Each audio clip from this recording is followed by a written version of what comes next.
Hello, everybody, and welcome to my YouTube channel with a new presentation that is related to a new antibiotic.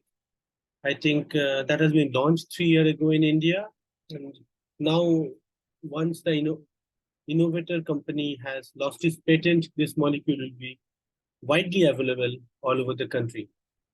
So that is Ceftazidime avibactam. I think most of us know about it. What I want to do, I will share some my experience and real world evidence with this new molecule in our practice in critical care. Myself, Dr. Sudipta Mukherjee, critical care consultant in Tata Medical Center, Calcutta. What I will do, I will start with a case. A 52-year-old lady, metastatic carcinoma right lung with brain and bone metastasis. She was having repeated admission to our hospital over the last 2 years. There are multiple episodes of sepsis with multi-drug resistant organism, and as a result, she was heavily colonized with different MDRs. Now, this time, patient was admitted with new onset hypoxemia, and she was started on meropenem, polymyxin, and ticoplanin, depending on his previous antibiotic exposure. We did a CECT chest, and it shows right towards the pneumonia. But gradually, the patient keeps on worsening, hypoxemia increases, and the patient was shifted to ICU. Initially, we started on NIV, and eventually she got intubated and ventilated. His tracheal aspirate was showing GNB, and patient was not improving, so eventually we stopped ticoplanin and add polymyxin, phosphomycin into that. The final report shows a pan-drug-resistant Klebsiella pneumonia. Patient had deteriorated further, worsening shock, and other lab parameters also show pancytopenia, along with significant drop in platelet with requirement for transfusion. So now, what's next? What are the information currently we have? Patient has the right low pneumonia, along with septic shock, who was clinically worsening even with maximum possible medical management. She is growing a pan-drug resistant Klebsiella. Luckily, the carbapenem resistant pattern shows there is OXA48 gene, and patient is on meropenem, polymyxin, phosphomycin at this moment. So after knowing the PCR result, what we did, we stopped meropenem and add ceftazidime avibactam along with polymyxin and phosphomycin to begin with. And with due course, when the patient start improving, we gradually take off phosphomycin and followed by polymyxin, and I'll continue ceftazidime avibactam for around 14 days. And we got a significant clinical and microbiological response in our patient. And eventually, we were able to shift the patient out of ICU. So if you look at the different gram-negative infection that we are dealing with, it can be pneumonia, maybe community-acquired, maybe hospital-acquired pneumonia, or VAP, or ventilator-associated pneumonia. It can be bloodstream infection, like CLABSI, that is catheter-associated bloodstream infection, or maybe a secondary BSI along with a pneumonia, or it can be a primary BSI, when the source of bacteremia probably is bowel, and because of post-chemotherapy, there is extensive mucositis, and as a result, there is a breach in the bowel mucosa leading to bacterial transmigration. It can be related to urosepsis, or maybe related to catheter. There may be wound or surgical site infection, soft tissue infection, or meningitis. When we are looking at the resistant pattern, it can be MDR, that is multi-drug resistant. It can be an XDR, that is extreme drug resistant, or PDR, that is pan-drug resistant, like in our case.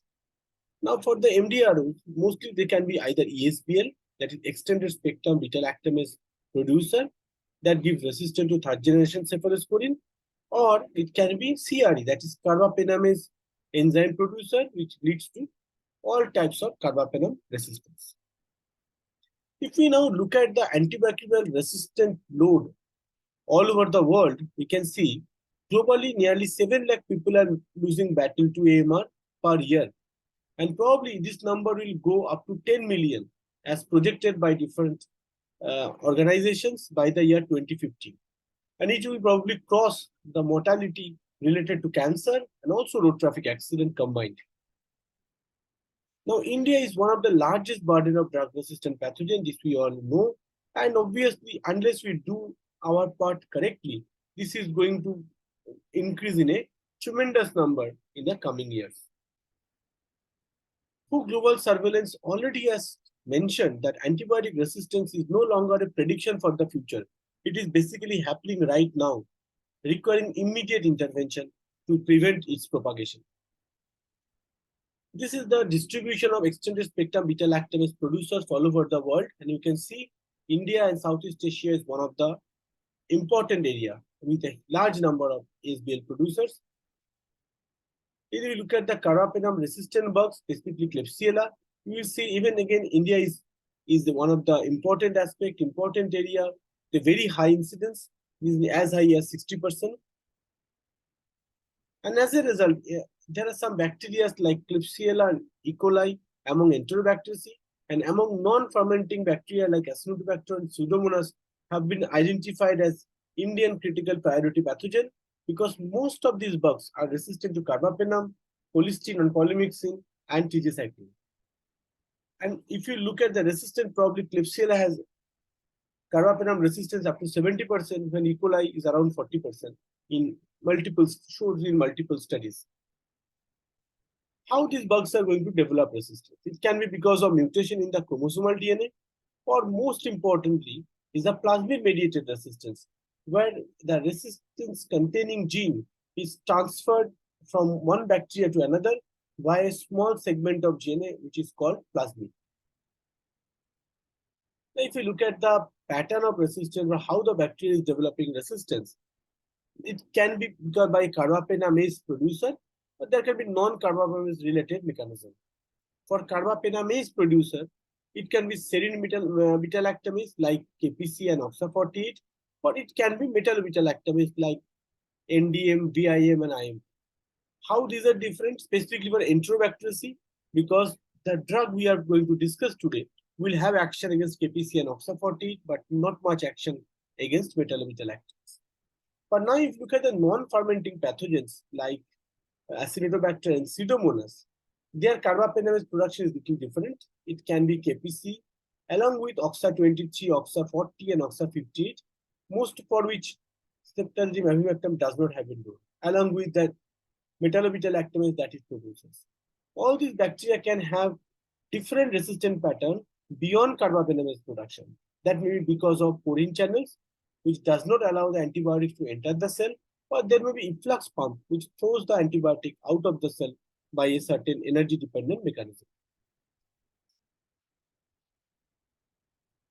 So this is on the basis of AMBER classification. You can see the serine carbapenemase producers include class A and class D, that is KPC and OXA48, which will be the target of this new molecule, along with different class of ESBL and AMC. There are another challenge related to this type of carbapenemase producers, that there are co-carriage with other carbapenemase enzymes like KPC may be associated with NDM, may be associated with OXA48, and also they are producers for ESBL. As a result, your broad-spectrum antibiotic need to cover carbapenemase producing bacteria and also ESBL producing bacteria. If you look at the rising antibacterial resistance data from India, there is a significant increase in the third generation cephalosporin resistance over last few years, and you can see these are basically because of ESBL producers. Also, in different studies by ICMR or Grande et al. Shows the carbapenem resistance is also significant, nearly 50 to 60%. And the main concern is Pseudomonas, Acinetobacter and Klebsiella, followed by Pseudomonas. This is the data from Tata Medical Center that we have published a few years ago. If you look at the resistant pattern in our hospital, luckily with our stringent antimicrobial stewardship protocol, it is reasonably stable. Our carbapenem resistance incidence is around 35 to 40%, and ESBL producers around 70%. Among Enterobacteriaceae, Klebsiella has a bigger concern with a higher resistance compared to E. coli. For the non-lactose fermenter, it is Pseudomonas, which has a lesser resistance, and which the Acinetobacter has a much higher resistance. Acinetobacter is a bigger concern. This is the data from Bangladesh. I present this talk. I given this talk to the National Conference of Bangladesh. So we have reviewed the literature related to it, and the picture is reasonably same. there is a significant increase in cephalosporin resistance, that is ESBL producer, from 70 to 80%, and the Klebsiella and E. coli are the main culprit. Also, there is a significant increase in the carbapenem. It can be as high as 60% for Pseudomonas. And also in some units, reports colistin resistant nearly as high as 16 to 17%, which is a significant number. And again, the main co-founder is Pseudomonas.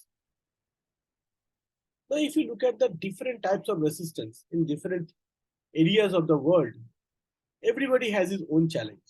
If we look at the Southeast Asia, probably the carbapenem resistant Klebsiella is the biggest problem. But the Italy countries like Italy, Greece, Romania has a very high colistin resistant Klebsiella. By the year 2014, when we first identify NDM, that is a New Delhi metallobetalactam is from India, and we found there is a significant amount of Indian resistance, Indian carbapenem resistance because of this molecule. And over the last few years, this has been spread all over the world. But compared to the common belief that in India, carbapenem resistance is because of NDM, it is not the scenario. The data from Ceftazidime Hospital and BHU and also data from our hospital has shown the incidence of NDM and OXA48 are nearly equal. It is around 40% in most of the studies, and the rest 20% is either combination of NDM, OXA48 or other carbapenemase mechanisms like TPC or OXA23, OXA56, IMP, VMP, and all this. This one part we are very sure that KPC is not a big concern in India, contrary to the Western data. This is the data from Tata Medical Center, again, that we have published a few years ago.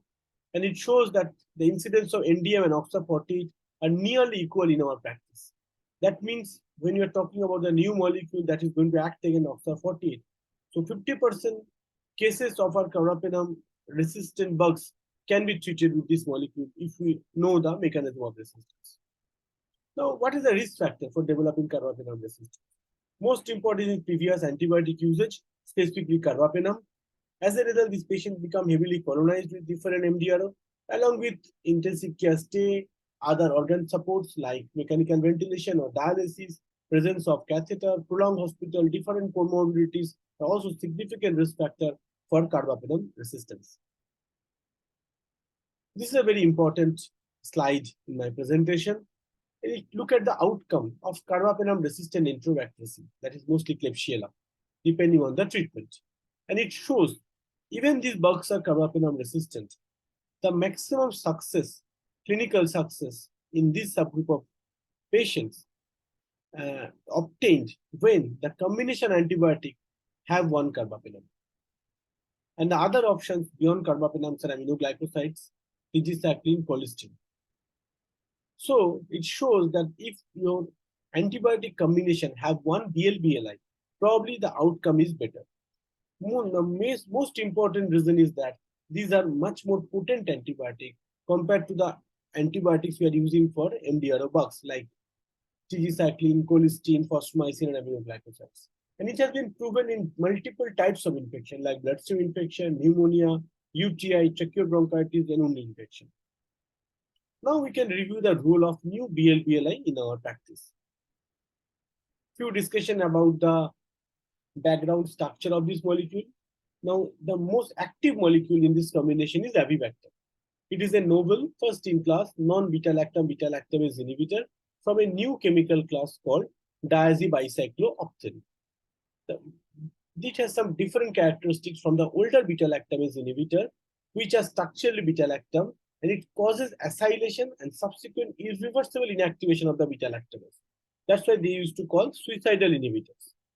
Avibactam is little different from them. One is by non-beta-lactam skeleton. Second is there is an expanded spectrum of beta-lactamase inhibition, and the mechanism of action, that in mechanism of inhibition, is reversible. So the same molecule can inhibit multiple carbapenemase enzyme.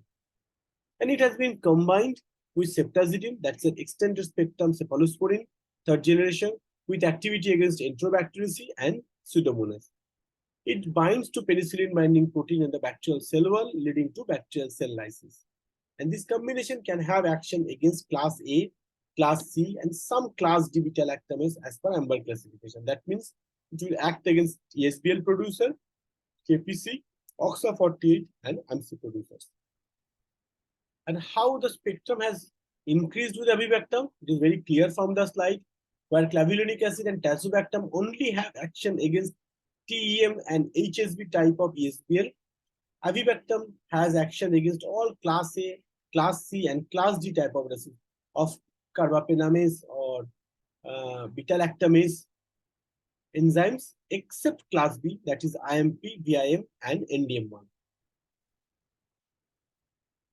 And it also has some edges over the new molecule that going to be launched in India in due course, like gabbobactam, it will be combined with meropenem, and relibactam, it will be combined with imipenem. Again, these two molecules does not have much scope in India because they are supposed to act on KPC among the carbapenemase producing enzymes, carbapenemase enzymes. And when KPC is not a big concern in India, these molecules does not have much role against OXA48 and NDM. So what are the therapeutic indications? It can be used for complicated intra-abdominal infection, complicated urinary tract infection like pyelonephritis, and hospital-acquired infections like hospital-acquired pneumonia or VAP. The dose recommended is 2 grams of ceftazidime with 500 milligrams of avibactam. It should be given as a 2-hour infusion and 3 times a day in a normal renal function patient. With a renal compromised patient, there is a dose adjustment required. Now, if you look at the pneumonia, the biggest concern is for any dealing with pneumonia is the concentration of the drug at the extra-alveolar fluid. It shows that extra-alveolar fluid penetration of this molecule, that ceftazidime avibactam, was greater than that was previously calculated from his blood concentration, and it shows a reasonable efficacy for pneumonia. If you look at the spectrum, it can act against different enterobacteriaceae like E. coli, Klebsiella, Proteus, Enterobacter, also against Pseudomonas. We need to know which of the bugs will not be covered with this molecule. Most important is the gram-positive bugs like Staphylococcus aureus. It both methicillin sensitive and resistant. Enterococcus, it does not have any action against anaerobes. So in intra-abdominal infection, we have to combine with metronidazole. It doesn't have action against atypical bugs like Strenotrophomonas or Burkholderia, and also no action against acinitum. These are the trials which has explored the scope of this molecule in real world, and mostly these are initial studies, and mostly they have compared against meropenem for ESBL producing bugs. Like Reclaim 1, 2, and 3 trial, when it has been used against intra-abdominal sepsis and has been combined with metronidazole. Recapture 1 and 2 has been used in complicated UTI. Reprise trial has been done against ceftazidime resistant pathogen, and Reprove trial was done in patient with HAP and VAP. And look at the clinical and microbiological outcome. The response is around 80 to 90%, except in some data specifically for pneumonia. The clinical success rate was comparatively less compared to the other infection. And on the basis of that, British Infection Association Society and also the British Society of Antimicrobial Chemotherapy has recommended that it could be used as an alternative to carbapenems. But I don't think that is going to be the scenario in India. We all know that it has an extended spectrum of activity against different multi-drug resistant bugs. But I don't think in present scenario we can use it as a carbapenem sparing agent or as an alternative to carbapenem, because then the usage will be so large, so rampant, that the resistant pattern will develop very fast. Better, we should use it as either as a cholesterol sparer agent or as a combination with cholesterol therapy for carbapenemase producing bugs. Now, if the patient has metallo-beta-lactamase, probably we have to add another molecule to get action, like either colistin, aztreonam, or tigecycline. And what are the current options for combination therapy with ceftazidime avibactam? These are aminoglycosides, colistin, tigecycline, and fosfomycin. And we all know the drawbacks of these molecules, like aminoglycoside has nephrotoxicity. It does not concentrate well in pneumonia. Colistin, we know it's a nephrotoxicity and neurotoxicity. Dosing optimization is a big challenge. and it should be considered as a last resort for antibiotic therapy. And presently, because of its poor therapeutic concentration at different organs, basically the microbiology lab is reporting colistin and polymyxin either as intermediate or resistant. Tigecycline does not concentrate in urine and no action against Pseudomonas. And for fosfomycin, it has only FDA approval for uncomplicated urinary infection. And the hypokalemia and hypernatremia are big problems. If you look at the real-time data for ceftazidime avibactam against carbapenem-resistant Enterobacteriaceae, this is a retrospective trial where most of the patients were pneumonia, and carbapenemase gene was present in 92% patients. Among that, 74% are OXA48, and it's shown that when you compared with the comparative group, it shows a better clinical response along with less amount of 30-day mortality and attributable mortality. So the mortality benefit was not statistically significant. Neither the meta-analysis, which look at the scope of using monotherapy against combination therapy of ceftazidime avibactam, and it shows monotherapy is as good as combination therapy. But we need to remember these patients was not that sick, and the study was pretty heterogeneous. And the duration of antibiotic was significantly prolonged, that is from 13 to 21 days, which we usually do not practice in the current world. But when it has been combined head-to-head with colistin, there is a clear-cut advantage in favor of ceftazidime avibactam in terms of better mortality, decreased mortality with ceftazidime, better clinical outcome, and improved risk-benefit ratio, that is in terms of toxicity. There is very limited experience of side effects or adverse effects with this molecule in most of the studies. But the challenge is that to get a better outcome, we need to use this molecule early, as early as possible. Studies have shown that when we are using it as a rescue therapy, and that means when all the other antibiotics have failed and there is no clinical response to the patient, we are adding ceftazidime avibactam, then the chance of better outcome is very less. Most of these patients already develop an organ failure, and adding ceftazidime avibactam rarely improves the final outcome. And on the other hand, studies by Jorgensen has shown that early use of ceftazidime avibactam, that is within 48 of infection onset or sepsis onset, have shown to have a better outcome. And for that, we need to have a rapid diagnostic testing facility in terms of identifying the resistant pattern. And because of this, different societies like Surgical Infection Society, NICE guidelines, the Spanish Society of Chemotherapy has recommended that we can consider ceftazidime avibactam as a therapeutic option in our practice. And as I mentioned, to use it early, we need to have a rapid diagnostic facility available. And as a result, presently we are focusing mostly on PCR-based diagnostic testing, rapid diagnostic testing. Now about the combination therapy, I already shared one meta-analysis which shows monotherapy is as good as combination therapy, but I think we need more data because the studies was retrospective and heterogeneous. If we look at our experience with carbapenem, we'll find combination therapy works better when the patient has critically ill, in multi-organ failure and requiring multi-organ failure recurring organ supports and have an anticipated high chance of mortality, like scoring system like INCIPI and CP score. Whether this data can be extrapolated to ceftazidime avibactam, that we are not sure. But the standard rationale of using combination therapy with ceftazidime avibactam will be specifically for infections which are difficult to treat, like pneumonia, and potentially when the patient has a multi-organ failure, and probably we can have an advantage that in terms of in favor of combination therapy, that it may decrease the chances of resistance development.